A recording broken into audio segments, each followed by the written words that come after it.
ગીર સોમનાથ જિલ્લાના વેરાવળ તાલુકાની નવી ચોપાટી ખાતે એલઈડી હાઈ મસ્ટર ટાવરનું જિલ્લા કલેક્ટર દિગ્વિજયસિંહ જાડેજાના હસ્તે લોકાર્પણ કરવામાં આવ્યું હતું।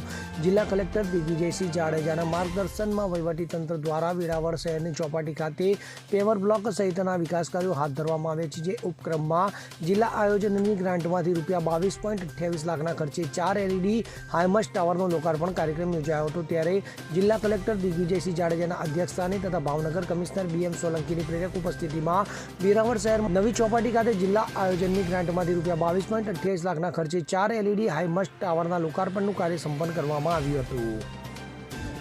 આપણે આજે આ વેરાવળની જે ચોપાટીની બાજુનો જે બીચ છે ત્યાં આપણે ઊભા છીએ અને આ જગ્યા અમે બહુ ટૂંકા ગાળામાં એનો ડેવલપ કરી છે। કોઈ પણ જગ્યા ડેવલપ થાય પહેલાં તો લોકો આવી શકે માટેનો રોડનું હોવું જોઈએ, તો એ અમે અમારી જે DMFની ગ્રાન્ટ છે એમાંથી અમે અહીંયા રોડ અને ફૂટપાથ એ બે મંજૂર કર્યા છે। રોડનું કામ પૂરું, ફૂટપાથનું કામ ટૂંક સમયમાં પૂરું થશે। બીજું આયોજનની ગ્રાન્ટમાંથી 6 હાઈમાસ્ટ આપણે મંજૂર કર્યા હતા, એમાંથી આજે 4 હાઈમાસ્ટ ટાવર છે એનું આપણે આજે લોકાર્પણ કર્યું। 22.28 લાખની એની કિંમત થવા જાય છે અને બીજા આનુષંગિક જે કાંઈ પણ આમાં નાના મોટા કામો છે અમારી સ્થાનિક જે ગ્રાન્ટો અમારી પાસે આવે છે એમાં અમારા અધિકારી પદાધિકારીશ્રીઓના સહયોગથી અને સાથે મળીને આ જગ્યા એકદમ લોકો આવી અને આરામ કરી શકે એવી બનાવવામાં અમે કોઈ કચાશ નહીં રાખી।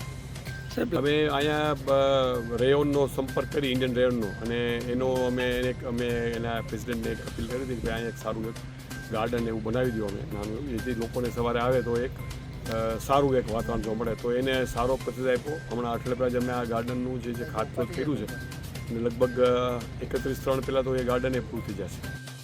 Bureau report CN24 news. હવે જુઓ દેશ દુનિયાની તમામ ખબરો તમારી આંગળીના ટેરવે। ઉઠાવો મોબાઈલ અને Google Play Store પરથી ડાઉનલોડ કરો અમારી CN24 ન્યૂઝ મોબાઈલ એપ।